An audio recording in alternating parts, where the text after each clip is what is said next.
এই শোনো না, আমাদের অন্ধবিশ্বাস চ্যানেলটি যারা এখনো সাবস্ক্রাইব করেননি প্লিজ সাবস্ক্রাইব করে দাও।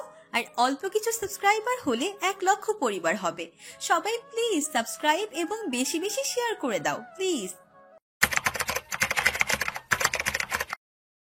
আমি এ শহরে নতুন, বাধ্য হয়ে আপনার সাহায্য নিচ্ছি। আশা করছি আপনি আমার দুর্বলতার সুযোগ নেবেন না। ইরাদের ডান ভ্রু অসম্ভব কুঁচকে গেল নরির এনিয়ে বিনিয়ে কথা বলায়। বুঝতে একটু বিলম্ব হয়েছে বটে। ইরাদ বুঝতে পারল নরির কথা মূল সারমর্ম। ইরাদ বেশ কাট গলায় বললে, আপনি আসবেন? আমি কিন্তু মহা ব্যস্ত মানুষ, এত দিকে দেখার সময় নেই আমার। নরি সবটা আল্লাহর হাতে ছেড়ে দিয়েছে। ইরাদের পেছনে গিয়ে বসলো। আগের বারের চেয়েও এবার বসতে বেশ কিছুটা সমস্যা হচ্ছে তার। কখন পড়ে যায় সেই ভয়ে নরির জুবুথুবু অবস্থা। ইরাদ বাইক টান দিতেই নরির এক হাত আচমকা ইরাদের কাঁধে চলে গেল। ইরাদ লুকিং গ্লাসে নরিকে এক পলক দেখে নিল। নরি এক হাতে তার ওড়না এবং ব্যাগটা সামলাচ্ছে। আস্তে চালান প্লিজ। ইরাদ শুনেছে কি না বোঝা গেল না। তার বাইকের গতিবেগ আগের মতোই। এদিকে নওরি বেশ কয়েকবার ভিমড়ি খেয়ে পড়তে পড়তে বেঁচেছে। ভয়ে নিঃশ্বাস যেন গলাতেই আটকে আছে তার। মিনিট 10 মাঝে ইরাদ মোড়ে নিয়ে বাইক থামালো। নরি ভীতু নয়নে আশেপাশে তাকিয়ে বোঝার চেষ্টা করলো সে ঠিক কোথায়। নামুন। নরি ধীরে সুস্থে নেমে দাঁড়ায়। হাঁটু জোড়া অসম্ভব কাঁপছে তার। এখনো ভয় কাটেনি, এজন্যই এই অবস্থা তার। শেষে একটি দোকানের ব্যানারে ঠিকানা দেখতে স্বস্তির নিঃশ্বাস ফেলল। ইরাদের দিকে ঘুরে বেশ জড়ানো কণ্ঠে শুধালো, আপনাকে ধন্যবাদ জানলেও কম হবে, তাও কৃতজ্ঞতা। আপনি না থাকলে। আচ্ছা, আসছি আমি। বলে ইরাদ হন্তদন্ত হয়ে বাইক নিয়ে ছুটল। নরি হতবম্বের মতন তাকিয়ে রয় ইরাদের যাওয়ার পানে। কি মনে হতে নরি দেরি না করে দ্রুত তার বাবার ফোন বের করে একজনকে কল লাগালো। 2-3 বার রিং হতেই ওপাশের ব্যক্তিটি কল রিসিভ করলো। হ্যালো শরীফা, বলো আপু। আমি মোড়ে চলে এসেছি, তুমি আমায় নিয়ে যাবে? আসলে আপু, আমি এখন কলেজে আছি। তুমি গলির ভেতরে একটু এগোও, বাড়ির নাম্বার 38 আর বাড়ির নাম খানভিলা। নরি ভেতরের দিকে নজর বুলিয়ে বলল, ঠিক আছে। আচ্ছা আপু, সো সরি তোমায় রিসিভ করতে পারিনি। আমি আম্মুকে বলে দিচ্ছি, সে গেটের বাইরে তোমার জন্য অপেক্ষা করবে। আর হ্যাঁ, রিক্সা নিয়ে নিও, 10 টাকা ভাড়া লাগবে। রিক্সা ভাড়ার কথা শুনে নরির মুখ কালো হয়ে গেল। কোনো রকমে বলল, আচ্ছা ঠিক আছে। নরি কল কেটে ফোন বন্ধ করে ফেলল। ধীরে ধীরে গলির ভেতরে এগোতে লাগলো। হাঁটতে হাঁটতে লক্ষ্য করলো একটি ময়লার ডোবা। নরি তার হাতের বাবার ফোনটা রেখে দিল। এই ফোন সে নিজের সাথে নিয়ে যেতে চায় না, তাই ফুস করে দীর্ঘশ্বাস ফেলে ডোবাতে সে বাটন ফোনটি ছুঁড়ে মেরে সামনের দিকে হাঁটতে লাগে, আনমনে অন্যমনস্ক হয়ে। ইরাদের বাইক চালাতে চালাতে মনে পড়লো মেয়েটার কথা। আপন মনে ভাবলো, মেয়েটি আমাদের এলাকাতে, ভালো তো, বাট মেয়েটার নাম কি সেটাই তো জানা হলো না। Sheet, damn it. জনমানব শূন্য রাস্তা দিয়ে হাঁটতে হাঁটতে নরির মাথায় এলো একই প্রশ্ন। আচ্ছা, অচেনা ছেলেটার নাম কি জানাই তো হলো না। অন্যমনস্ক হয়ে ভাবতে ভাবতে হঠাৎ একটা দেয়ালে নজর আটকালো। বেশ কিছু পোস্টার লাগানো। সে পোস্টারগুলোর একটি পোস্টারে তার চোখ আটকে গেল। আরে, এ তো সেই ছেলেটা। এই ছেলেটাই তো নরিকে হেল্প করেছে। নরি কিছু না ভেবে সে পোস্টারের দিকে এগিয়ে গেল। হ্যাঁ, ঠিকই দেখছে নরি, এটাই সে ছেলেটাই। কিন্তু তার পোস্টার এখানে কেন? নরি লেখাগুলো পড়তে নিতেই পেছন থেকে তার ব্যাগটি বেশ জোরালোভাবে নড়ে উঠল। নরি পোস্টার থেকে নজর সরিয়ে ফ্রিশাকে ব্যস্ত ভঙ্গিতে তাকাতে তাকাতে সামনের পথে হাঁটতে লাগলো। একসময় একসাথে 2 গলির মুখোমুখিতে পড়ল নরি। বুঝে উঠতে পারল না নরি কোন দিকে যাবে। আশেপাশে কাউকেই পাচ্ছে না। তবে একটি রিক্সা পেল, খালি রিক্সা। নরি যদি পথ হারিয়ে ফেলে সেই রিক্সাকে ডাক দিল। রিক্সাওয়ালাকে বাড়ির নাম বলে ভাড়া জিজ্ঞেস করলে 10 টাকাই বলল। নরি ইতস্তত হয়ে বলল, 7 টাকা আছে, হবে? রিক্সাওয়ালা সাথে সাথে নাকচ করে দিল। ঢাকা শহরে রিক্সাওয়ালাদের চাহিদা এবং ভাব থাকে অন্যরকমই। এছাড়া হবে নাই বা কেন? নরি আশেপাশে যতগুলো অ্যাপার্টমেন্ট দেখেছে সবাই বেশ ব্যয়বহুল, সবই 8 তলা 9 তলা। ওই রিক্সা চলে গেল। এখন পুরো রাস্তা পুরোপুরি ফাঁকা। যাও রিক্সাটা দু একটা দেখা যাচ্ছে, সবগুলোতে যাত্রীরা দখল করে আছে। এদিকে নরি তৃষ্ণায় এবং ক্ষুধায় জ্বালা হাঁসফাঁস করছে। ফ্রিসারও তো ক্ষুধা লেগেছে, সে কখন খেয়েছে এখনো কিছু খেতে পারেনি। মিনিট 5 পর আরেকটি রিক্সা পেল। দরদাম না করে এবার উঠে পড়ল নরি। কাদের ব্যাগটা খুলে কোলে নিয়ে বলে, আর মাত্র কিছুক্ষণ ফ্রেশা, একটু অপেক্ষা করো। বাড়ির সামনেই হাসিমাখা চেহারার মধ্যবয়সী মহিলাকে নরি অনায়াসেই চিনে ফেলল। মধ্যবয়সী মহিলাও যেন দূর থেকে নরিকে চিনে ফেলল। নরি রিক্সা থেকে নামতেই নূরজাহান এগিয়ে এলেন এবং নরির সাথে হালকা আলিঙ্গন করলেন। কেমন আছো? কতগুলো দিন পর তোমায় দেখলাম মা। সেই তোমার মা থাকতে তোমায় দেখেছিলাম, আর দেখা পাইনি। মায়ের কথা শুনে নরির মুখ গুছে গেল। নূরজাহানের দেখে নিজেকে ছাড়িয়ে জোরপূর্বক হাসি দিয়ে বলল, ভালো আন্টি, আর আসলে আমার কাছে মাত্র 7 টাকা আছে। তুমি কি রিক্সা ভাড়া দিয়ে দিবে? এতটুকুতে এত অস্বস্তির কি আছে? এখন তো আমি তোমার আপন মানুষই। দারোয়ান ভাই, রিস্কাওয়ালাকে 10 টাকা দিয়ে দিন, আমি পরবর্তীতে আপনার টাকা পরিশোধ করে দেব। সামনে দারোয়ান দাঁড়িয়েছিল গেটের কাছাকাছি। বিরাট গাছের ছায়াতলে দারোয়ান নূরজাহানের কথা শুনতে ইতিবাচক মাথা নাড়ল এবং এগিয়ে এলো। নূরজাহান নরিকে নিয়ে ভেতরে চলে গেল। 8 তলা বিশিষ্ট ভবনের 3 তলায় নূরজাহানের ফ্ল্যাট। নূরজাহানের দেয়া রুমে চোখ বুলিয়ে ফ্রিসাকে ব্যাগ থেকে বের করতেই আচমকা পেছন থেকে ছোট কণ্ঠের উক্তি কানে এলো নরির। আমি দয়াবান মানুষ, তাই তোমায় আমার রুম ধার দিয়েছি। আমি তোমায় আমার রুম দিয়েছি বলে এই না যে তুমি আমার মাছ আর ফুলে হাত দিবে, খবরদার। এরকম উক্তি শুনে নরি চমকে পিছে ফিরে তাকালো। দৃষ্টি নিচের দিকে দেখলো এক ছোট ফুটফুটে বাচ্চা ছেলে। বয়স মিনিমাম 7 কি 8 হবে। সে বর্তমানে 2 কোমরে হাত দিয়ে বড় মানুষ সাজার চেষ্টা করছে। চোখে তার পাওয়ারের চশমা। নরি বেশ অবাক হলো বাচ্চাটা ছেলেটার চোখে পাওয়ারের চশমা দেখে। এটুকুনি বাচ্চার চোখের সমস্যা। কিছুটা আহত দেখালো নরিকে। বড্ড মায়া হলো ছেলেটার প্রতি। কিন্তু ছেলেটি নরির কোলে থাকা ফ্রিসাকে দেখে মুখশ্রীতে চিকচিক করে ফেলল। এগোতে গেলে পায়ের কাছে থাকা ব্যাগের সাথে উষ্টা খেলো। ছেলেটা পড়ে যাওয়ার আগে নরি ছেলেটিকে এক হাতে আগলে নিল। অস্ফুট স্বরে বলল, সাবধানে। সব ঠিক থাকলেও ছেলেটা উদ্ভূত হওয়ায় চোখের চশমা খুলে ফ্লোরে গড়াগড়ি খেলো। কাজটাও শব্দ করে ভেঙে গেল। নরি এবং ছেলেটি উভয়ই সদ্য ভেঙে যাওয়া চশমার দিকে রইল। ঠিক একরকম সময়েই নূরজাহান কক্ষে প্রবেশ করতে করতে বলল, নিদ্রা, কি শুনছি এসব? তুই নাকি আবার মাঝে দেখার চশমা নিয়ে আসছিস? তোকে পই পই করে বলেছি পাওয়ারের চশমা পরলে চোখ নষ্ট হয়ে যাবে, শুনবি না আমার কথা? নিদ্র এবার আতঙ্কে ঘেমে নেয় একাকার। মাজেদা দাদুর চশমা ভেঙে গিয়েছে। মা এটা দেখলে আর মাজেদা খালা জানলে তার সেই মোটা শক্ত লাঠি নিয়ে নিদ্রার পিছে ধাওয়া করবে। মাজেদা দাদির বয়স বাড়লেও শক্তি এক বিন্দুও কমেনি। শুকনো ঢোক গিলে জেব দ্বারা নিজের শুষ্ক অধৈর্যরা ভিজিয়ে নিল সে। নরি একবার নূরজাহান তো আরেকবার নিদ্রর দিকে তাকাচ্ছে। এর মানে কি নিদ্রের চোখে সমস্যা নয়, বরং নিদ্র আরেকজনের চশমা পরেছিল। নিদ্র নরিকে ফিসফিস করে বলে, চশমাটা একদম ভালো না, ঝাপড়া দেখছিলাম, এই জন্য পরে গেছি। আমি তোমার বিড়ালটাকে পরে আদর করব। এখন আমি পালাচ্ছি, ওকে? বলেই নূরজাহানের হাতের ফাঁক দিয়ে নিদ্র পালিয়ে গেল। নূরজাহান নিদ্রর দৌড় দেখে বুঝেছে কোনো গোলমাল আছে, তাই তো আশেপাশে চোখ বুলিয়ে কিছু খোঁজার মনোযোগী হলো সে। নরির পায়ের কাছে চশমা ভাঙা দেখে আঁতকে উঠলেন তিনি। নূরজাহানের দৃষ্টিভঙ্গি দেখে নরির হঠাৎ কলিজা শুকিয়ে গেল। আচ্ছা, নূরজাহান কি তাকে দোষারোপ করবে? নিজের বাড়িতে যখন ছিল তখন সুরভি একটা কিছু ভেঙে ফেললে সৎমাকে গিয়ে নরির দোষই দিয়ে দিত। সেই হিসেবে নরির বড্ড ভয় লাগছে। দেখা গেল নরির অনুযায়ী তেমন কিছুই হলো না। নূরজাহান রাগে ফুঁসতে ফুঁসতে বলে, দেখেছ কাণ্ড, বড় হয়েও এর স্বভাব শুধরল না। এখন মাজেদা খালাকে ক্ষতিপূরণ দিতে হবে, কি যে করে না। ধ্যাত। নরি হাঁপ ছেড়ে বাঁচল যেন। নূরজাহানের কথার উত্তরে বলল, আমি পরিষ্কার করে দিই। এই না না না, তুমি আপাতত ফ্রেশ হয়ে আসো, আমি বুয়াকে দিয়ে পরিষ্কার করে নিব।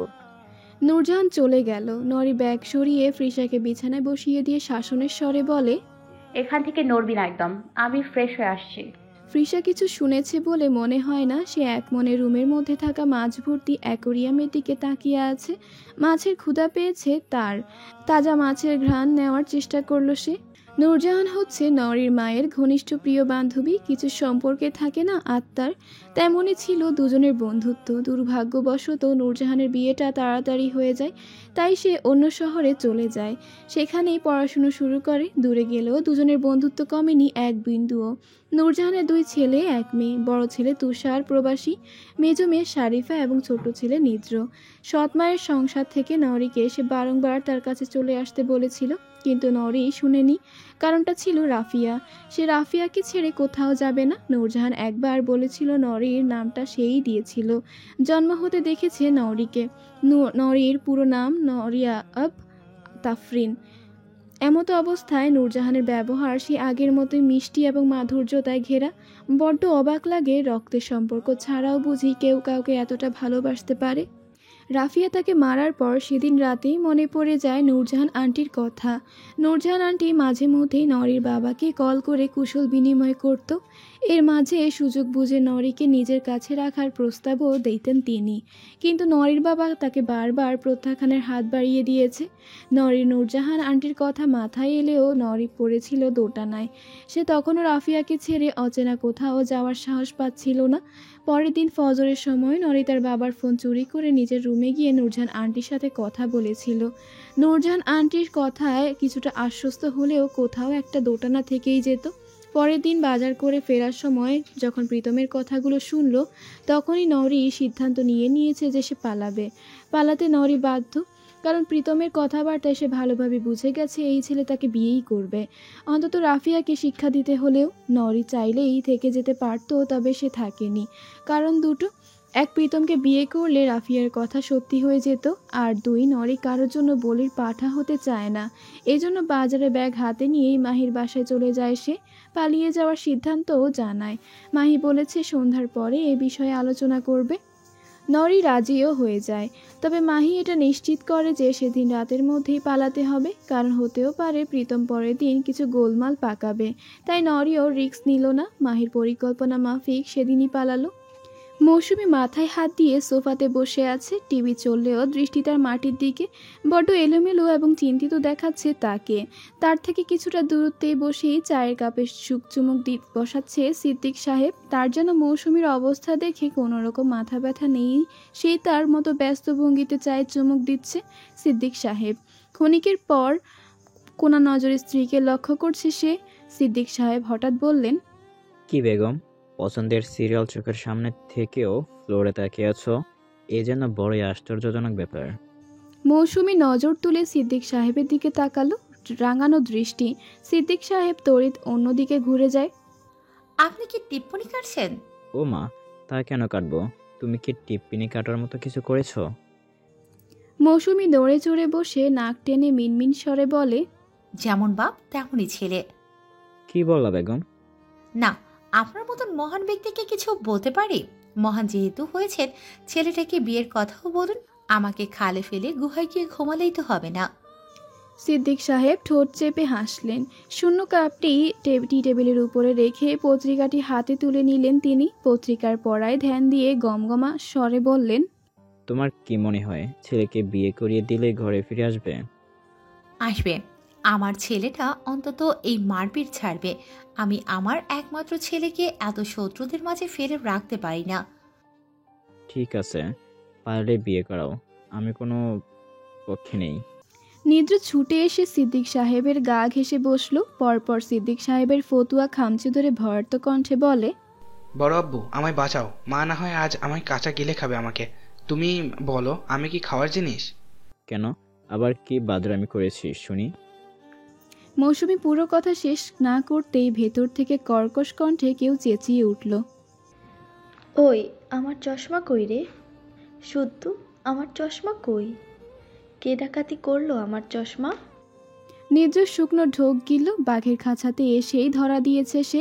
মৌসুমী চশমার কথা শুনে সন্ধিয়ান দৃষ্টি নিক্ষেপ করলো নিদ্রর দিকে। ভ্রু কিঞ্চিত কুঁচকে বলল, মায়ের চশমা না তোর হাতে দেখেছিলাম নিদ্র, চশমা কোথায়? নিদ্রর এবার কপালে ঘাম জমেছে। বিন্দু বিন্দু ভয়ে জড়সড় হয়ে মিনমিন করে বলে, তুমি তাড়াতাড়ি এসে আমাকে বাঁচাও নিদ্র ভাইয়া। কি হলো? কি ফিসফিস করছিস? উত্তর দে। উত্তরটি হচ্ছে আমি চশমা নিয়ে এসেছি। লিটল নিদ্রা, যাও বাসায় যাও, চাচি কিচ্ছু বলবে না তোমাকে। ইরাদ এসেছে। ইরাদকে দেখে যেন প্রাণ ফিরে পেল নিদ্র। এক ছুটে ইরাদের কাছে চলে গেল। ইরাদের কোমর জড়িয়ে বলে, আমি ভয় পেয়ে গেছিলাম নিদ্র ভাইয়া, কই ছিলে তুমি? ভয় পাওয়ার কাজ আর করবে না, ঠিক আছে? নিদ্র দ্রুত গতিতে মাথা নাড়িয়ে চলে যায়। ইরাদের পুরো নাম ইরাদ আরনাফ নিদ্র। যখন এই ভাই এসেছে তখন ইরাদ নিদ্রকে লিটল নিদ্রা বলে ডাকে। সেই হিসাবে নূরজাহানও নাম রাখে নিদ্র, তবে ইরাদ নিদ্রা বলে ডাকে নিদ্রকে। আর যাই হোক, ইরাদের সার্টিফিকেট তো কেউ আর দেখতে যাবে না, থাকুক না দুটো নিদ্র, তাতেই বা কি আসে যায়। একজন না হয় বেগ নিদ্র আর অপরজন লিটল নিদ্র। সিদ্দিক সাহেব অবশ্য এখনও ইরাদকে নিদ্র বলেই ডাকে। এই স্বভাব তার ভালো লাগার, ভালোবাসার। মাজেদা বেগম হচ্ছেন মৌসুমীর মা, অর্থাৎ সিদ্দিক সাহেবের ফুপ্পি। তাদের বিয়েটা পারিবারিকভাবেই হয়েছিল। মাজেদার ছেলেরা যার যার মতো ব্যস্ত, তাদের কারো বই তাকে নিজের ঘরে তোলেনি। আলগা বোঝা ভেবে সকলেই ছিল বিরক্ত। তার উপর মাজেদা বেগমের কর্কশ ধারালো কণ্ঠস্বর, তেতো কথাবার্তা কেউই মানতে পারে না। এমতো অবস্থায় মাজেদা বেগম এই বৃদ্ধ বয়সেও কোথাও ঠাঁই না পেয়ে অবশেষে মেয়ের বাড়িতে ঠাঁই পেলেন। ছেলেরা তাকে বের করে দিয়েছেন, এই নিয়ে দিনে অন্তত 3 বেলা করে বিলাপ করেন। বকলে যেন পেটের ভাত তার হজম হয় না। তার একটি লাঠি আছে, শক্তপোক্ত, বেশ সুন্দর একটি লাঠি। এটা চোর তাড়াতেও বেশ কার্যকরী। মাজেদা বেগমের লাঠিটা মাঝে মধ্যে ইরাদও নিয়ে যায় মারপিটের জন্যে। এটা অবশ্য ইরাদ এবং মাজেদা বেগমের বাইরে কেউ জানে না। মাজেদা বেগম হাতের চশমা খুঁজছেন বারংবার। খোঁজার মুহূর্তেই হঠাৎ তার হাতে চশমা ধরিয়ে দিল ইরাদ। মাজেদা বেগম দ্রুত চোখে চশমাটা দিয়ে দিল। চোখে চশমা না থাকলে চোখে যেমন ঝাপসা দেখে, তেমনি মাথায় চিনচিন ব্যথা ওঠে। মাজেদা বেগম চশমার এক অংশ ধরে ইরাদের দিকে সন্ধিয়ার নজরে তাকিয়ে জিজ্ঞাসু সূচক কণ্ঠে বলে, এগুলা কি? তুই আমারে আর একটা চশমা দিচ্ছস কেন? আহা নানু, এক চশমায় আর কতদিন চলবা? নতুন কিছুরও তো স্বাদ নিতে হয় নাকি? মাজেদা বেগম কপালে দুটো ভাঁজ ফেলে বলে, নতুন চশমা? হ্যাঁ, তোমার জন্যে আমি নিজে কিনেছি। নতুন কিছু স্বাদ নাও এবার। এইটা তো ভুল কস নাই। দেহি আয়নাটা আনতো, আমারে কেমন দেখাই দেহি। ইরাদ মুচকি হেসে মাঝারো সাইজের আয়নাটা মাজেদা বেগমের দিকে নিয়ে এসে বলে, একদম জোয়ান হয়ে গেছো নানু। মাজেদা বেগম যেন ফুলে ফেপে উঠলেন। আগের চশমার কথা আগেই যেন ভুলে গেলেন। চোখ মুখে মিছে লাজুক ভঙ্গি এনে বলে, অনেকদিন পর একখান সুন্দর কথা কইলি। যা খাওয়া দাওয়া কর, বাইরে থেকে তো আইছস। হ্যাঁ নানু, যাচ্ছি। বলেই ইরাদ তার রুম থেকে চলে গেল। চশমার কথা নূরজাহানি প্রথমে ইরাদকে কল করে জানিয়েছিল বিধায় আজ রক্ষা হলো, নয়তো তুলকালাম বাধ্য যেন আজ। বৃদ্ধ কঠিন মাজেদা বেগমের মুখে হাসি, অমায়িক হাসি। ইরাদই একমাত্র তাকে ভালোবাসে, তার খেয়াল রাখে, নয়তো আজ পর্যন্ত কেউ তো বলেনি চশমা বদলাও। কিন্তু মাজেদা বেগম তো আর জানেন না ভেতরের রহস্য। মাজেদা বেগম আয়নায় দেখতে দেখতে হঠাৎ শক্ত হয়ে গেলেন। মুখের হাসি উধাও হয়ে গেল তার। কাটকাট গলায় আপন মনে বিড়বিড়ালো, কই আমার প্রাণের টুকরা নিদ্র আমারে কত কিছু দেয়, আর ওদিকে খবিস খাচ্চর পোলার বউগুলা কিছুই দিবে তো দূরের, উল্টো বাড়ি থেকেই বের করে দিল। ঠাটা পড়বো ঠাটা, এই বুড়ির কথা মিলাই নস। নরি রুমের এদিক থেকে সেদিক পায়চারি করছে। খেয়েছে 8 ঘন্টা হলো। তার মস্তিষ্কে বিচরণ করছে বিরাট কৌতূহল ইরাদকে নিয়ে। রাস্তায় আসার সময় বেশ কয়েকটি পোস্টার দেখেছে সে। সেই পোস্টারগুলোতে স্পষ্ট দৃশ্যমান ছিল ইরাদের বড় ফটো। কে এই ইরাদ? বড্ড ভাবাচ্ছে নরিকে। আফসোসও হচ্ছে তার, কেন যে একটু পোস্টারগুলো পড়ে দেখলো না। ক্ষুধায়, তৃষ্ণায় এবং পৃষার চিন্তাতে এক প্রকার কাহিল ছিল সে। কী করে বা এতদিক খেয়াল করতো? ফোঁস করে নিঃশ্বাস ফেলল নরি, গভীর নিঃশ্বাস। এর মাঝে নিদ্র এসে প্রবেশ করলো নরির রুমে। নিদ্রকে দেখে নরি থেমে গেল। নিদ্র কোমরে 2 হাত গুজে এদিক ওদিক উকি মেরে বলে, তোমার সুইট বিড়ালটা কোথায়? নরি নিদ্রকে পর্যবেক্ষণ করতে করতে বলে, বারান্দায়। ওকে। নিদ্র বারান্দার দিকে যেতে নিলে হঠাৎ থেমে যায়। নরির দিকে ফিরে ভ্রু কিঞ্চিত কুঁচকে বলে, ভয় পাচ্ছ কেন তুমি? নরি থতমত খেয়ে যায় নিদ্রর কথায়। নিদ্র কিরকম করে যেন তাকিয়ে আছে নরির দিকে। নরিকে খুঁটিয়ে দেখতে ব্যস্ত নিদ্র। নরিকে আপাদমস্তক পর্যবেক্ষণ করে বলে, ভালো কথা। নাম কি তোমার? নওরি। নৌরি ফুল? মৌরি ফুলের কথা বলছো? না, ওটার বানান ভুল। আমার তো নৌরি ফুলই বলতে ভালো লাগে। নিদ্রর উদ্ভট কথাবার্তায় নরি চমকে তাকিয়ে রয়। ফুলটা দেখেছো? নিদ্র হঠাৎ মুখ ভার করে বলে, না, কখনো নৌরি ফুল দেখিনি। কোথাও পাওয়া যায়? ঘ্রাণ কেমন? তোমার মতন মৃত চেহারার?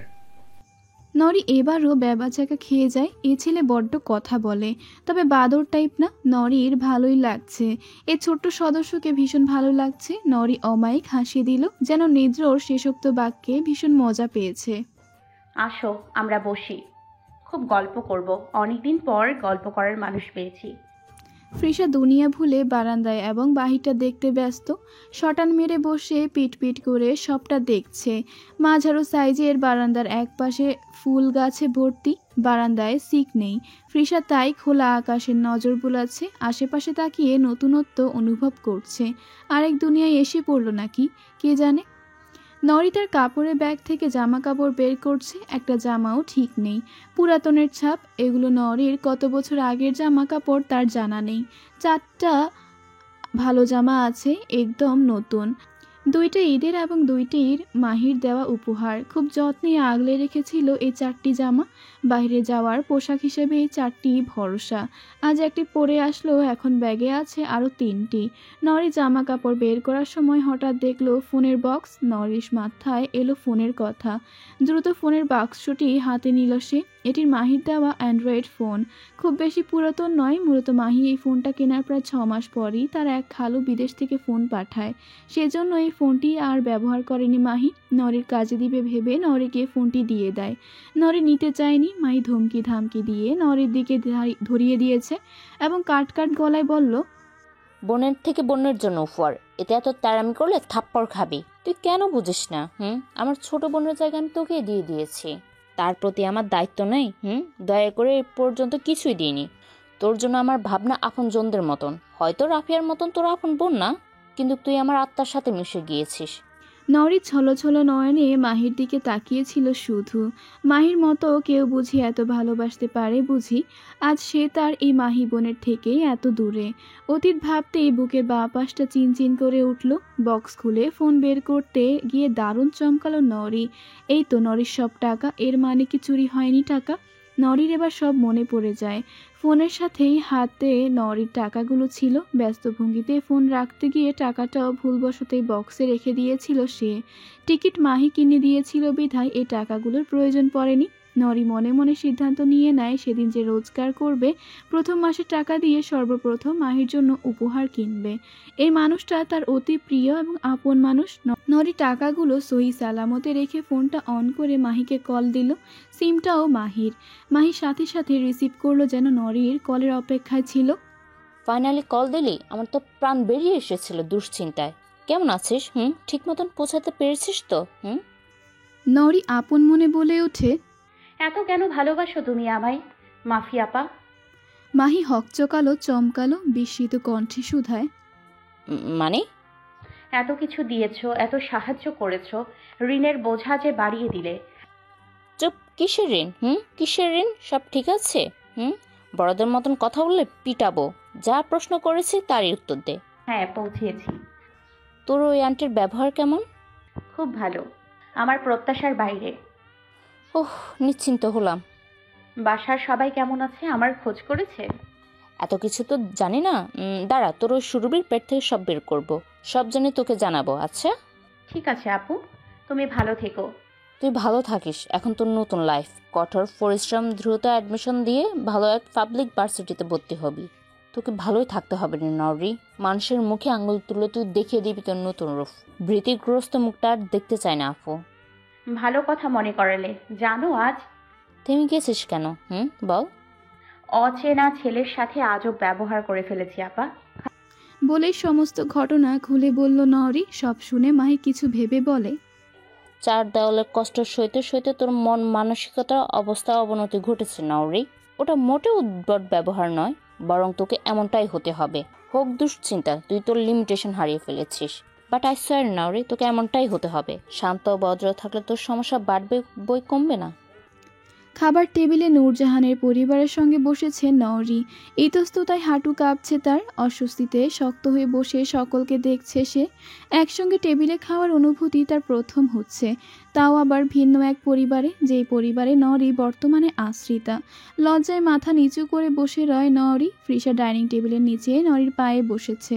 গাঢ় লোমে বেশ সুরসুরিও লাগছে তার। এছাড়া নূরজাহানের হাজবেন্ডের নজর ভালো না, কিরকম অসন্তোষ ভাব তার, যেন নওরিকে দেখে খুব একটা সন্তুষ্ট নয়। হঠাৎ শারিফার কথায় নওরির ধ্যান ভাঙে। কি হলো আপু, খাচ্ছ না? নওরি জোরপূর্বক হাসি দিয়ে আমতা আমতা করে বলে, আছি।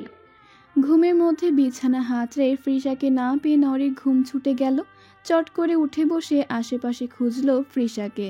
চাঁদের আলোয় আবছা আলোকিত রুমটি, এছাড়াও পর্দা দেওয়া হয়নি। বারান্দার দরজাটাও খোলা, এলোমেলো হিম হাওয়া প্রবেশ করছে। এমতো অবস্থায় ফ্রিসাকে খুঁজতে গিয়ে নওরি লম্বা চড়া এক অবয়ব দেখতে পেল রুমের বাম দিকের শেষ কর্নারে। ওখানে মূলত নিদ্রর পড়ার টেবিল। নওরির ভয়ে আতঙ্কে কপালে ঘাম জমেছে, বিন্দু বিন্দু ঘাম। সে কি ঘুমের ঘোরে ভুল দেখছে। কান খাড়া করে শুনতে পেল নিস্তব্ধ রুমে খুটখুট শব্দ, পৃষ্ঠা উল্টানোর শব্দ। এবার দারুণ ভয় পেল নওরি। ভয়ে রীতিমতো জমে গেল সে। ওটা কি জিন ভূত টাইপের কিছু? চিৎকার করা কি ঠিক হবে যদি সেটা তার ঘাড় মটকে দেয়? নওরি থরথর করে কাঁপতে কাঁপতে ফ্রিসাকে খুঁজছে। ফ্রিসা কোথায়? হঠাৎ বিড়বিড়ানি শুনতে পেল নওরি। কান খাড়া হয়ে গেল তার। কি যেন বলছে অবয়বটা। নিস্তব্ধ রাতে কি ভয়ানক লাগছে এই কণ্ঠস্বর। গলা শুকিয়ে কাট কাট। ধীর পায়ে বিছানা থেকে নেমে দাঁড়াতে গেলেই নওরির পায়ের নিচে লোম লাগলো। এর মানে কি ফ্রিসার উপর তাকে পাড়া দিল? নওরি ক্ষীণ আর্তনাদ করে পুনরায় তার পাটি উঠিয়ে ফেলল খুব দ্রুত ভঙ্গিতে। নওরির খুব হালকা কণ্ঠস্বর অবয়বটি পিছে ঘুরল, বা নওরি স্পষ্ট বুঝতে পারল অবয়বটির হাতে ক্ষীণ আলো দেখাচ্ছে। নওরি ভয়ে গায়ের ওড়নাটি দিয়ে মুখ ঢেকে ফেলল। হঠাৎ লাইট জ্বলে উঠল। সে লাইটের আলোয় ছটায় নওরির চোখ মুখ কুঁচকে গেল। পরপর শোনা যায় পুরুষালী ভরাট কণ্ঠস্বর, ভয় পাস না শারিফা, এটা আমি। তোর গর্দব ভাইটা না জিজ্ঞেস করে আমার ইম্পর্টেন্ট একটি কাগজ নিয়ে এসেছে। এত বললাম দিল না। বলে কি না আমায় ব্ল্যাকমেইল করবে। সিরিয়াসলি এই জন্যই পন্থা না পেয়ে এই মাঝরাতে আসতে হলো। নরি মুখ থেকে হঠাৎ ওড়না সরিয়ে ফেলতেই ইরাদও নরির দিকে তাকালো। নরিকে দেখতেই ইরাদের মাথায় যেন আকাশ ভেঙে পড়ল। নরির বিস্ময় তো আকাশচুম্বী। এরকম একটি ঘটনা উভয়ের জন্যই ছিল অপ্রত্যাশাজনক। নরির চোখ বড় বড় করে তাকিয়ে আছে ইরাদের পানে। ইরাদও বিস্মিত চাহনি নিক্ষেপ করে আছে নরির পানে। ইরাদ নরিকে দেখেনি, তবে নরির চোখ জোড়া আর নরির পরিচিত ওড়নাটা ইরাদের পরিচিত। ফ্রিসা হুট করে নিচ থেকে উপরে উঠে এলো। এতক্ষণ ফ্লোরে হাত পা মেলে ঘুমিয়েছে। গড়ে শব্দ হচ্ছে দেখে আর ঘুম হলো না, তবে পুনরায় নরির কোলে উঠে আরাম করে ঘুমিয়ে পড়েছে। ইরাদ এক পলক নরির দিকে তো এক পলক ফ্রিসাকে দেখছে। নরি অস্ফুট স্বরে বলল, আপনি তুমি এখানে কি করছেন? একই প্রশ্ন আমারও। আপনি আগে বলুন। ইরাদ 2 পা এগিয়ে এসে বলল, আমার বাসায় আমি থাকবো না। আজব। এর মানে এটা আপনার বাড়ি, আপনি নিদ্র ভাই। চিনেছ? কিন্তু নিদ্র নই, ইরাদ আমি। তোমার পরিচয় দাও। তুমি নিদ্রর রুমে কি করছো? নরি থতমত খেয়ে বলল, আমি নওরিন তাফরিন, নুরজাহান আন্টির দূর সম্পর্কের আত্মীয়। আত্মীয়র কথাটা নূরজাহান নরিকে জানিয়েছে। নূরজাহান সবাইকে বলেছে যে নরি তার দুঃসম্পর্কের বোনের মেয়ে, পড়াশোনার জন্য এখানে এসেছে। নরি এত ইতস্তত হলেও বাস্তবটাকে মেনে নিল। নূরজাহান নিজেও চায় না নরির দিকে কেউ আঙুল তুলুক। নরি এখানে এসেছে প্রায় 3 দিন হয়ে গিয়েছে। কম বেশি সকলের সাথে মিশতে পারলেও নূরজাহানের হাজবেন্ড তাকে এড়িয়ে চলে। বড্ড গাম্ভীর্যপূর্ণ লোক তিনি। ইরাদ হঠাৎ হাসলো। নরি বোকার মতো তাকিয়ে রইল ইরাদের পানে। হাসছে কেন ছেলেটা? What a coincident. তোমার সাথে প্রথম পরিচয় হলো ছিনতাইকারী আর ব্যাগ নিয়ে, আর দ্বিতীয় পরিচয় হলো এই মাঝরাতে আমি চুরি করতে এসে। So funny. নরি ভীতগ্রস্তের মতো এক পলক দরজার সিটকিনির দিকে তাকালো। ভয় পাচ্ছ? দরজা তো লক করে ঢুকেছে, আপনি ঢুকলেন কি করে? ইরাদ আবারও হাসলো, যেন এটা নরির প্রশ্ন নয় বরং এক বিরাট কৌতুক। যেভাবে ঢুকেছি তোমার মাথা ঘামানোর প্রয়োজন নেই। আচ্ছা তুমি কি ভয় পাচ্ছ? নরি পিট পিট করে ইরাদের দিকে তাকিয়ে আটকে গলায় বলে, আপনি যেই কাজেই আসুন না কেন ফিরে যান। আশা রাখছি এত রাতে এখানে আপনার আর কোনো কাজ নেই। ইরাদ কিছুটা নড়ে চড়ে উঠল, হাই তুলতে তুলতে দায়সারা ভাবে বলল, বুঝেছি ভয় পাচ্ছ। আচ্ছা যাই কেমন? ইরাদ যাওয়ার জন্য পা বাড়াতেই হঠাৎ থেমে দাঁড়িয়ে বলে, লাইট নিভিয়ে দিব? আমি নিভিয়ে নিব, আপনি যান। ইরাদ ঠোঁট বাঁকিয়ে হাসল, শব্দহীন মুচকি হাসি। বুঝেছি ভয় পাচ্ছ। তুমি এত ভীতু, প্রথম দিন তো বুঝলাম না। নরি নিজেও বুঝতে পারছে না এটা কি আদৌ প্রথম দিনের গম্ভীর মুখ ইরাদ। এমন এলোমেলো ব্যবহার কেন তার, যেন নেশা করা এক মাতাল সে। অদ্ভুত আচরণ ঠেকলো। নরিকে চুপ থাকতে দেখে ইরাদ আর কিছু না বলে বারান্দার দিকে চলে গেল। ইরাদকে বারান্দায় যেতে দেখে নরির ভেতরটা ধক করে উঠল। বারান্দায় যাচ্ছে কেন? নরি কোনো রকমে ফ্রিসাকে কোল থেকে নামিয়ে বিছানায় শুইয়ে দিয়ে বারান্দার দিকে ছুটল। বারান্দায় গিয়ে নরির চোখ কপালে উঠে গেল। ইরাদ পাইপ বেয়ে নিচে নামছে। নরির চোখ জোড়া বড় বড় করে অস্ফুট স্বরে বলল, আপনি পাইপ বেয়ে নামছেন কেন? পড়ে যাবেন তো। ইরাদ শুনলই না যেন, তার সম্পূর্ণ মনোযোগ দিয়ে পাইপ বেয়ে নামছে।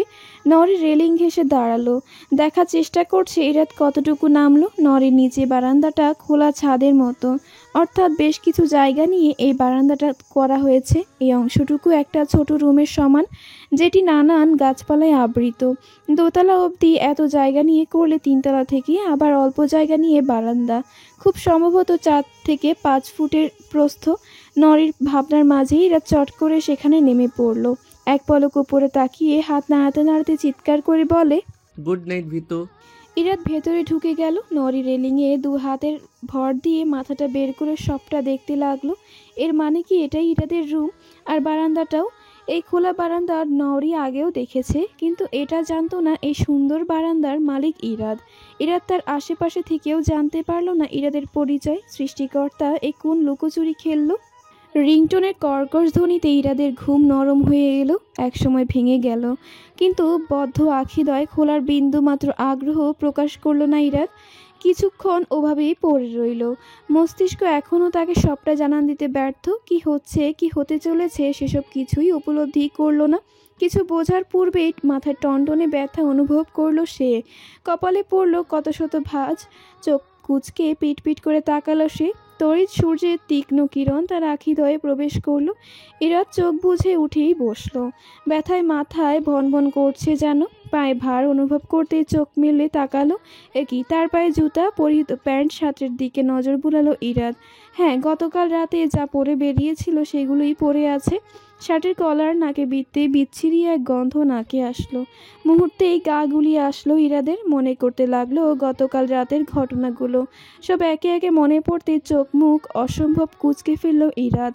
2 হাতে নিজের কয়েক গাছা চুল মুঠো করে চাপা স্বরে বলে, শীত শীত শীত বলে ওঠে। কিছু সময় পার হতেই দ্রুত ভঙ্গিতে ফোনের অ্যালার্ম বন্ধ করে ওয়াশরুমে ছুটল। এখনও মৌসুমীর ঘুম ভাঙেনি। যত দ্রুত সম্ভব লেবুর রস খেতে হবে। নরি বারান্দার এক কোণে হাঁটু ভেঙে বসে আছে। মাথায় তার অজস্র চিন্তাভাবনা ঘুরপাক খাচ্ছে, বেশিরভাগই ইরাদকে কেন্দ্র করে। কে এই ইরাদ? কেন তার ছবি বাহিরের বিভিন্ন দেয়ালে টাঙানো পোস্টারে থাকে? আর রাতের ঘটনাগুলো বা কি? খুব প্রশ্ন জমে আছে নরির মস্তিষ্কে। তবে নরি এটা মানতে পারছে না যে ইরাদ মাঝরাতে তার ঘরে ছিল। এত রাতে অবিবাহিত একটা মেয়ের ঘরে আরেকটা জোয়ান ছেলে। কেউ দেখে ফেললে কি হতো? নরির তো দম আটকে আসছে।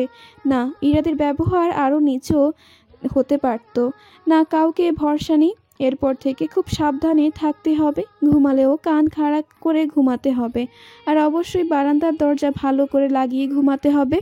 হঠাৎ শারিফা আসলো নরির রুমে। তবে নরি তখন শারিফা নরির উদ্দেশ্যে বলে, নিচে যাবে বাগানে? হঠাৎ মেলি কণ্ঠস্বরে নরির ধ্যান ভাঙে। চমকে মাথা তুলে তাকিয়ে বলে, কি? বাগানে যাবে? আচ্ছা চলো। ফ্রিসা? আমার ভাইয়ের রুমে গিয়ে তাকে গুতাচ্ছে। হেসে বলল শারিফা। নরিও আলতো হাসলো। নিশ্চয়ই নিদ্র এখনো ঘুমাচ্ছে। নরি মাথায় ওড়না জড়িয়ে বলে, চলো যাই। সিঁড়ি বেয়ে দোতলায় আসতেই ইরাদের মুখোমুখি হলো নরি। চমকে তাকালো ইরাদের পানে। ইরাদ মাত্রই দরজা খুলে বেরিয়েছে। ইরাদকে দেখে নরি শারিফার হাত টেনে দ্রুত নামতে চাইল, কিন্তু শারিফা শক্ত হয়ে থেমে আছে। নরি ব্যস্ত হয়ে শারিফার কানে ফিসফিস করে বলে, দাঁড়ালে কেন শরীফা? ভাইয়ার সাথে কথা বলবো। শারিফার স্বাভাবিক কণ্ঠ। শারিফার কণ্ঠস্বর শুনে ইরাদ পিছে ফিরে তাকালো। ইরাদের সেই চাহনি নরির আত্মা কাঁপিয়ে ফেলল। ইরাদের চাহনি গভীর নয়, তবে গম্ভীর। গত রাতের কিছুই খুঁজে পেল না সে আখিদয়ে। অদ্ভুত লাগলো নরির। ব্যাপার কি, তাকে দেখেও না দেখার ভান করছে কেন? হঠাৎ কি এমন হলো যে রাতের ইরাদ হঠাৎ পরিবর্তন হয়ে গেল? শারিফা নরির হাত ধরে টেনে ইরাদের দিকে কয়েক ধাপ এগোলো। ভাইয়া, আমি যেটার কথা বলেছি এনেছো? সময় পাইনি, দেখি কাউকে দিয়ে আনিয়ে নিব। বলেই ইরাদ চলে গেল। নরির দিকে তাকানোর প্রয়োজন অবধি করলো না। এদিকে নরি ইরাদের যাওয়ার পানে হতবম্ব চাহনি নিক্ষেপ করে আছে। কি হলো ব্যাপারটা? একবার তাকানোরও প্রয়োজন বোধ করলো না। অদ্ভুত, মানুষটাই অদ্ভুত, আপাদ মস্তক অদ্ভুত। নরি আনমনে অস্ফুট স্বরে বলে উঠে, উনি কি সবসময়ই এমন? কোনো কিছু নিয়ে হয়তো রেগে আছে। ভাইয়া গম্ভীর হলেও এতটাও গম্ভীর নয়। উনি তোমার বড় জেঠুর ছেলে? হ্যাঁ। আজ তো শুক্রবার, ছুটির দিনে কোথায় গেল? ভাইয়ার ছুটির দিন আছে নাকি? তার তো যখন তখন ডাক পড়ে। নরি ভ্রু কুঁচকালো। কেমন কাজ তার, মানে পেশা? রাজনীতিবিদ। এসব কথা ছাড়ো, চলো উপরে চলে যাই। আর বাগানে যেতে ভালো লাগছে না। বাসায় আসতেই দেখলো দরজার সামনে ফ্রিসা এবং নিদ্র দাঁড়িয়ে আছে। নিদ্রর চোখ ফুলে আছে, নির্ঘাত ঘুম থেকে উঠেছে। শারিফা দুজনের দিকে তাকিয়ে বলে, কি সমস্যা? নিদ্র হঠাৎ নাক টেনে টেনে বলে, আমাদের ফেলে ঘুরতে গেছো তোমরা। আমরা এতটাই তুচ্ছ যে আমাদের ডাকার প্রয়োজন বোধ করলে না। হাউ। নরি ফ্রিসার দিকে তাকালো। ফ্রিসা ওত পেতে আছে। দরজা খুলেই ফট করে বেরিয়ে যাবার ধান্দা তার। নরি নিদ্রর উদ্দেশ্যে বলে, ঘুরতে যাইনি, মাঝপথেই ফিরে এসেছি। শারিফা হুট করে নরির কথা কেড়ে নিয়ে বলে, ভাবলাম তোদের ছেড়ে একা গিয়ে কি করব, তাই চলে এসেছি।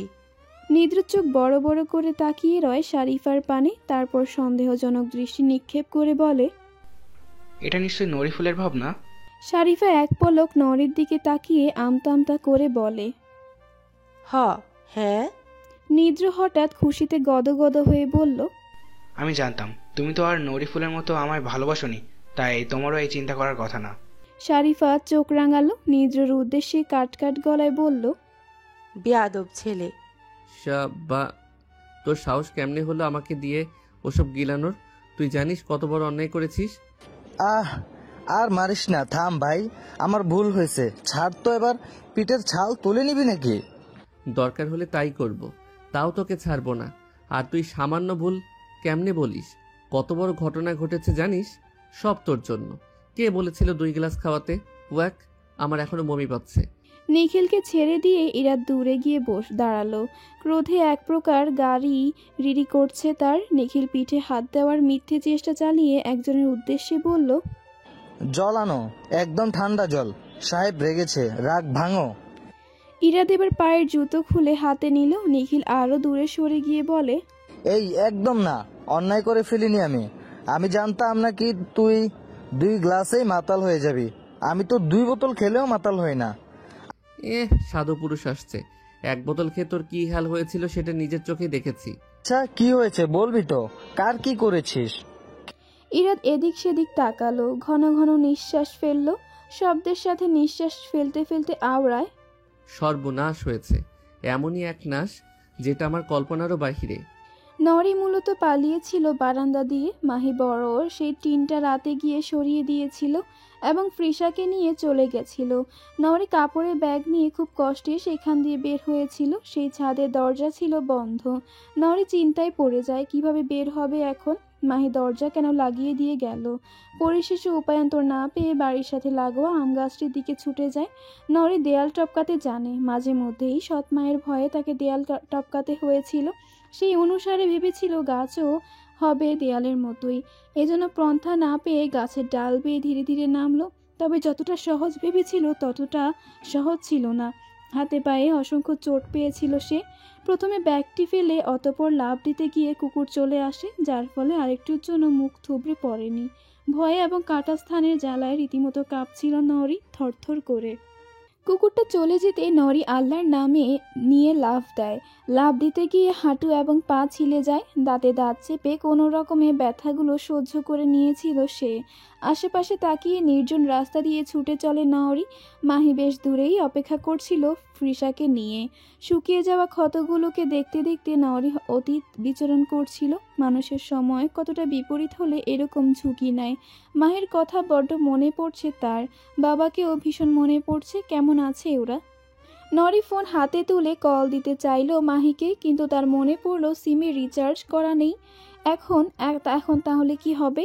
নরি ব্যস্ত ভঙ্গিতে আশেপাশে চাইল। নিদ্রর কথা মাথায় আসলো, কিন্তু নিদ্র কোথায়? আশেপাশে খুঁজলো নিদ্রকে। নিজের রুমে আসতে দেখলো ফ্রিসা অ্যাকোরিয়াম হামলা চালিয়েছে। অ্যাকোরিয়ামের ঢাকনার উপর বসে নখ দিয়ে ঘষছে। নরি দ্রুত ভঙ্গিতে ফ্রিসাকে কোলে তুলে নিল। কি কেলেঙ্কারি বাধা ছিল ফ্রিসাটা! ফ্রিসা যেন তাও ছুটে চলছে অ্যাকোরিয়ামের দিকে। নরি না পেরে ধমক দিল। ফ্রিসা মুখ ভার করে চুপসে রইল। হুট করে কোল থেকে নেমে ঘরের কোনায় চলে গেল। নরি ফোঁস করে নিঃশ্বাস ফেলল। ফ্রিসাকে কোনা থেকে কোলে নিয়ে বাইরে বেরিয়ে আসলো এবং ঘরের দরজা বাইরে থেকে লাগিয়ে দিয়ে বলল, আন্টিকে বলে দিব যেন দ্রুতই এই রুম থেকে অ্যাকোরিয়ামটা সরিয়ে ফেলে। মাছের এত লোভ ভালো না ফ্রিসা, খাওয়াবো আমি তোকে টাটকা ভাজা মাছ। নরি লিভিং রুমে অতিক্রম করতে গিয়ে দেখলো নূরজাহান তার বড় ছেলে তুষারের সাথে ভিডিও কলে কথা বলতে ব্যস্ত। অন্য সোফায় নূরজাহানের স্বামী সৈকত সাহেব পত্রিকা পড়ছেন এবং ফাঁকে ফাঁকে চা খাচ্ছেন। চা খেতে গিয়ে সামনে নজর যেতেই নরিকে দেখতে পেল। নড়ে চড়ে বসলেন সৈকত সাহেব, হালকা গলা খাকারিও দিলেন। নরি ইতস্তত সহিত সালাম দিলেন সৈকত সাহেবকে। তিনি চায়ের শূন্য কাপটি টি টেবিলে রাখতে রাখতে থমথমে গলায় বললেন, ওয়ালাইকুম আসসালাম। নূরজাহান নরিকে দেখতে চমৎকার হাসলেন। মুহূর্তেই পিছের ক্যামেরা দিয়ে নরিকে দেখিয়ে বললে, ও হচ্ছে নওরিন। এই নওরিন, এদিকে আয়, আমার বড় ছেলের সাথে পরিচিত হয়ে যা। নরি জানে না পিছের ক্যামেরা ঘুরিয়ে দেওয়া হয়েছে, তবে নূরজাহানের বলা বাক্যে ভীষণ হকচকালো। সে মোটেও প্রস্তুত নয় নূরজাহানের বড় ছেলের সঙ্গে পরিচিত হতে। নরি ধীর গলায় শুধালো, না না না আন্টি, আপনি কথা বলুন, আমি নিদ্রকে খুঁজছি। বলে কোনো রকমে পালালো নরি। দূর দেশের এক লোকের সাথে আবার কিসের পরিচয়? এমনিতেই সৈকত সাহেবের অসন্তোষ ভাব। নরি ইতোমধ্যে বেশ ভীত। ওটাই তোমার বন্ধুর মেয়ে? হ্যাঁ, খুব সরল মেয়েটা। ওর মধ্যে যে আমার বান্ধবীর প্রতিচ্ছবি ভেসে ওঠে। নিদ্র মুখ ভার করে বসে আছে। নরি নিদ্রর পাশে বসে নিদ্রকে দেখছে। হঠাৎ কি মনে এমন হলো যে চঞ্চল নিদ্রর গালে হাত।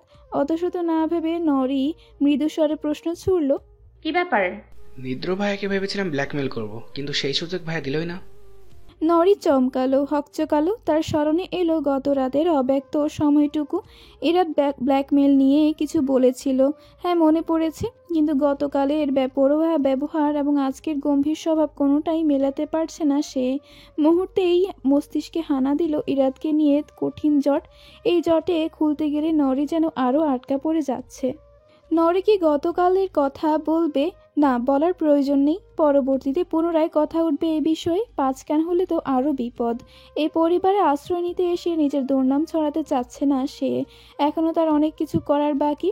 নরি যখন ভাবনায় মশগুল, তখন অসাবধানতাবশত তার হাতটা কিছুটা উঠে যায়, যার ফলে বেরিয়ে আসে চুরিতে পাওয়া আঘাতের কালচে দাগ। এখনও সেই দাগ নরির হাতে কিঞ্চিৎ দৃশ্যমান। নিদ্র অকারণবশত সেদিকে তাকাতেই অনায়াসে সে দাগগুলোকে চিহ্নিত করে ফেলল। উৎকণ্ঠা হয়ে নরির হাত টেনে ধরে বলে, তোমার কি হয়েছে নরিফুল? হাতে কিভাবে ব্যথা পেয়েছ? নরি নিদ্রর পানে ভয়াত দৃষ্টি নিক্ষেপ করে দ্রুত হাত আড়াল নিয়ে গেল। নিদ্র তখনও উত্তেজিত। নরি সবসময় ফুল হাতার জামা পরে, তাই তার ক্ষতচিহ্ন কালচে দাগগুলো আড়ালে থাকে। কিন্তু তাও সাবধানের মার নেই। তাই তো নরি দুহাতের হাতটা টেনে টুনে হাতের মুঠোতে রাখার চেষ্টা করে। কিন্তু এমতো অবস্থায় এভাবে ধরা খাবে কে জানতো? মিথ্যার সুরও নরির গলা দিয়ে বের হচ্ছে না। মহা ঝামেলায় ফাঁসল তো। যখন নিদ্র নরিকে প্রশ্ন করতে ব্যস্ত, তখন হুট করে ইরাত রুমে প্রবেশ করলো। নরির চমকে তড়িৎ উঠে দাঁড়ায়। ইরাদ ভাবেনি যে নরি নিদ্রর সাথে এই রুমে অবস্থান করবে, তাই সেও কিছুটা অপ্রস্তুত হয়ে পড়ে। নরি একবার নিদ্রর দিকে তাকাচ্ছে তো আরেকবার ইরাদের দিকে। ইরাদকে দেখতেই নিব্র অভিমানে মুখ ঘুরিয়ে ফেলেছে। ইরাদ পরিস্থিতি স্বাভাবিক করতে ব্যস্ত ভঙ্গিতে শুধায়, অসময়ে চলে এসেছি বোধহয়, আপনি থাকুন, আমি আসছি। নরি অস্ফুট স্বরে বলে ওঠে, না না না, আমি যাচ্ছি। বলেই নরি সময় ব্যয় না করে বেরিয়ে পড়ল। অদ্ভুত অস্বস্তি হচ্ছে তার, তীব্র অস্বস্তি। এই অস্বস্তি কাটাতে রুম ত্যাগ করতেই হবে। নরি নিজের রুমে এসে দরজার সাথে পিঠ ঠেকালো। অস্বস্তি কাটছে না যেন। হঠাৎ কি মনে হতে চমকালো নরি। 1 মিনিট, উনি কি আপনি সম্বোধন করলো? গতকাল না তুমি করে বললো, আজ হঠাৎ? নরি যাওয়ার পানে তাকিয়ে ইরাদ ফিরে তাকালো। গাল ফুলিয়ে বসা নিদ্রর দিকে তাকালো। ধীর পায়ে কয়েক ধাপ এগিয়েও গেল। সমতর্পণে নিদ্রর পাশে বসতে নিদ্র নাক কুচকে বলল, একদম কথা বলবেন আমার সাথে। আচ্ছা বললাম না, শুধু লিটল নিদ্রার কাছে কিছু প্রশ্নের উত্তর জানতে এসেছি। নিদ্র ঘুরে তাকালো ইরাদের পানে। পিট পিট করে ইরাদের দিকে তাকিয়ে বলে, কিসের প্রশ্ন? তুমি তো আমার চাইতে বড়, আমি তো পড়ি মাত্র 1-এ। আমি কি উত্তর দিব? ইরাদ হাসলো, শব্দহীন হাসি। নিদ্র মাথা ভর্তি চুলে আলগোছে হাত বুলিয়ে দিতে দিতে লঘু কণ্ঠে শুধায়, এমন কখনো হয়েছে তুমি আমার থেকে কিছু চেয়েছো আর আমি দেইনি? একদম না। বরং না চাইতেও বেশি পেয়েছো, তাই তো? নিদ্র ইতিবাচক মাথা নাড়ায়। ইরাদ পুনরায় দৃঢ় কণ্ঠে বলতে লাগে, আমি কখনোই তোমায় তুষারের অনুপস্থিত বুঝতে দেইনি। সব সময় তোমার সব শখ আহ্লাদ চাওয়া আমি পূরণ করেছি। এমতাবস্থায় তুমি কি চাও তোমার নিদ্র ভাইয়াটা কারো সামনে মাথা নিচু করুক? নিদ্র মুখটা ভার করে বলে, না। তাহলে তোমার কি প্রয়োজন আমাকে ব্ল্যাকমেইল করার? এমন তো না যে আমি তোমার চাওয়াগুলো পূরণ করি না। নিদ্র পিট পিট করে ইরাদের দিকে তাকিয়ে ভার গলায় বলল, আমি বুঝতে পারিনি ভাইয়া, ভুলে গিয়েছিলাম তুমি আমার বেস্ট ফ্রেন্ড নিদ্র ভাইয়া। আসলে আমি লামিয়া এবং ইমাদের কথায় ফেসে গেছিলাম। ওরা বলে তোমায় নাকি কেউ ব্ল্যাকমেল করতে পারে না, এমনকি আমিও না, এই জন্য। মাথা নিচু হয়ে নিদ্রর ইরাদ নিদ্রকে নিজের সাথে জড়িয়ে আলতো স্বরে বলে, আচ্ছা ঠিক আছে, কিছু হয়নি, ভুলে যাও সব। নিদ্র কিছুক্ষণ চুপ থেকে হঠাৎ বলে ওঠে, আমার নরিফুলের খুব কষ্ট নিদ্র ভাইয়া। ফাউন্ডেশন হবে শরীফা, যেটা আমার গায়ের সাথে যে কোনো মিশে যাবে। নরির হঠাৎ কণ্ঠস্বরে শারিফা চমকে দরজার দিকে তাকালো। নরি কাচুমাচু ভঙ্গিতে দরজায় পিঠ ঠেকিয়ে দাঁড়িয়ে আছে। শারিফা অস্ফুট স্বরে বলল, হবে, কিন্তু হঠাৎ? নরি ফোঁস করে লম্বা নিঃশ্বাস ফেলে দপাধপ পা ফেলে শারিফার দিকে এগিয়ে এলো। অতঃপর স্বল্প শব্দে বলল, হাতের দাগগুলো খারাপ দেখায়। কই দেখি। নরি জুবুথুবু অবস্থায় হাতা তুলে শারিফাকে দেখালো। শারিফা কিং কর্তব্য বিমূঢ় হয়ে তাকিয়ে রয় নরির হাত জোড়ার দিকে। আলতো স্বরে বলে, আন্টিকে বলিও না শরীফা, অনুরোধ রইল। দুপুরবেলা মেঘলা আকাশ, শীতল হাওয়ায় চারিপাশ মুখরিত। কাঠফাটা রোদের বদলে ঠান্ডা পরিবেশ সত্যি হৃদয়ে প্রশান্তি দেওয়ার মতো। ঘামে চুপচুপে হওয়া ব্যস্ত মানুষগণ আলিঙ্গন করে নিচ্ছে এই ঠান্ডা মৌসুমকে। আকাশে কুঞ্জ কুঞ্জ কালো রূপালি রঙের মেঘ আবৃত। মাঝে মধ্যে প্রবল বেগে গর্জে উঠছে মেঘ। ইরাদ ফোনে কথা বলতে বলতে বারান্দায় এসে দাঁড়িয়েছিল। সুন্দর এই পরিবেশ উপলব্ধি করতেই সে ফোন কেটে সেখানে ঠায় দাঁড়িয়ে রয়, চোখ বুজে। ধুলো মাখা ব্যস্ত শহরের গন্ধ নিতে নিতে সে ক্লান্ত। প্রাকৃতিক ঘ্রাণ উপভোগ করতে চায় সে প্রবলভাবে, প্রখরভাবে। হঠাৎ কি মনে হতে চোখ মেলে তাকালো, মাথা ঘুরিয়ে উপরের বারান্দার দিকে তাকালো। মুহূর্তেই যেন থমকে গেল, বিমূঢ় হলো। এই কোন নারীকে দেখছে সে? এই নারীতে কি তার সর্বনাশ লিখন? তাহলে কেন হৃৎপিণ্ড তীব্র শব্দে ওঠানামা করছে? কেন ভেজা চুলে হাসি মাখা স্নিগ্ধ রূপের নরীকে দেখে ইরাদ যেন স্থির হয়ে রইল। প্রবল বাতাসে নরীর উন্মুক্ত চুলগুলো অসমান্তরাল খোলাখুলিভাবে উঠছে। এরকম এক দৃষ্টি নজরবন্দি করে ফেলল ইরাদ। অনুভব করলো খুব অল্প সময়েই এই মেয়ের প্রতি তার আলাদা মোহ কাজ করছে। কিন্তু এই মোহ কতটুকু মানানসই? আবেগের বয়স তো ছেড়ে এসেছে আরও আগেই। তাহলে এই অনুভূতির নাম কি? খোলামেলা পরিবেশে নরি উপভোগ করার পূর্বে হঠাৎ নজর গেল নিচে। ইরাদকে দেখে ভূত দেখার মতো চমকে উঠল যেন। দ্রুত ভেতরে চলে গেল নরি। ভেতরটা কাঁপছে তার। এর মানে কি এতক্ষণ ইরাদ এখানে দাঁড়িয়েছিল? নরির ভয়াত দৃষ্টি এবং ছুটে পালানো ইরাদকে হাসালো নীরব প্রাণ খোলা হাসি। ইরাদ আরও কিছু মুহূর্ত বারান্দার দিকে তাকিয়ে ঘুরে সামনের দিকে ফিরল। হাত দুটো রেলিংয়ে প্রসারিত করে মেঘে আবৃত আকাশের পানে তাকালো। কিছু সময় অতিবাহিত হলো পরিবেশ শান্ত শৃঙ্খল। ইরাদ মেঘ জমায়িত আকাশের পানে স্থির দৃষ্টি নিবদ্ধ করে গুনগুনিয়ে গেয়ে উঠল, সোহাগের হাওয়ায় মেঘেদের ডানায় এই মন বেখেয়ালে অন্তরালে স্বপ্ন রেখে যায়। হঠাৎ নিদ্রর কথা মনে পড়ল। গান থামিয়ে গভীর ভাবনায় বিভোর হয়ে পড়ল ইরাদ। আমার নরি ফুলের খুব কষ্ট নিদ্র ভাইয়া। কিসের কষ্ট? এইটুকুনি মেয়ের আবার কিসের কষ্ট? বিষয়টি বেশ ভাবাচ্ছে ইরাদকে। ফুলেদের আবার কষ্ট আছে? হয়তো আছে, নয়তো সময়ের ব্যবধানে তারা কেন শুকিয়ে যায়, তাদের পাপড়িরা কেন ঝরে যায়। কিন্তু মেয়েটা তো নিতান্তই এক পিচ্চি। আজ ভালো মতন সিটকেনে দিয়ে ঘুমিয়েছেন নওরি। গত রাতের ঘটনা মস্তিষ্কে এতটাই গভীর দাগ কেটেছে যা নওরি কল্পনা করতে পারে না। কি কেলেঙ্কারি এক কাণ্ড। ভোর 6টা নামাজ ছেড়ে নওরি রান্নাঘরে ঢুকেছে। এতদিন নওরি যতটুকু বুঝেছে নূরজাহান ঠিক 7টায় রান্নাঘরে ঢুকে ঘুম চোখে নিয়ে সর্বপ্রথম এক পাতিল গরম পানি দিবে। এটা অবশ্য সৈকত সাহেবের জন্যেই। তিনি রোজ অফিসে যাবার পূর্বে গোসল সেরে যান। উষ্ণ পানির রমরমা গোসল। নওরিও প্রথমে নাস্তার জন্য জিনিসপত্র খুঁজতে লাগলো। নাস্তা অর্ধেক হতেই ঘড়ির দিকে তাকালো সে। 7টা বাজতে কিছুক্ষণ। নরি তৎক্ষণাৎ ব্যস্ত হাতে এক চুলো খালি করে বড় পাতিলে পানি ভরে চুলায় চড়িয়ে দিল। নরির রুটি বেলার মুহূর্তেই নূরজাহান ঘুমের ঘোরে রান্নাঘরে প্রবেশ করলেন। নরিকে রুটি বেলতে দেখে ঘুম উড়ে গেল নূরজাহানের। গোল গোল চোখে পুরো রান্নাঘর চোখ বুলিয়ে নিল। সবই ঠিকঠাক। চৌলার একপাশে থাকা আলুর ভাজির কড়াই থেকে ধোঁয়া উঠছে। চুলাতেও গরম পানি চড়িয়ে দেওয়া হয়েছে। মেয়েটা এত কিছু কখন করলো? নূরজাহান ব্যস্ত সুরে শুধায়, এ কি, এসব কি করেছো তুমি? নরি রুটি বেলা থামিয়ে হাতের উল্টো পিঠে ঘর্মাক্ত কপাল মুছতে মুছতে মৃদু গলায় শুধালয়, ভালো লাগছিল না তাই করে ফেললাম। রুটি বেলা প্রায় শেষ। নাস্তার সময়ের আগে ভেজে দিব, গরম গরম খেতে ভালো লাগবে। নূরজাহান নরির কথা শুনলেন না। তড়িৎ নরির হাতের বেলুনিটা কেড়ে নিয়ে বলে, আমি করে নিব। এতক্ষণ যা করার করেছো, আর নয়। ভালো না লাগলে বাইরে থেকে ঘুরে আসবে, তাও রান্না করে গরমে সিদ্ধ হবার প্রয়োজন নেই, বুঝেছো? আলতো হাসলো নরি।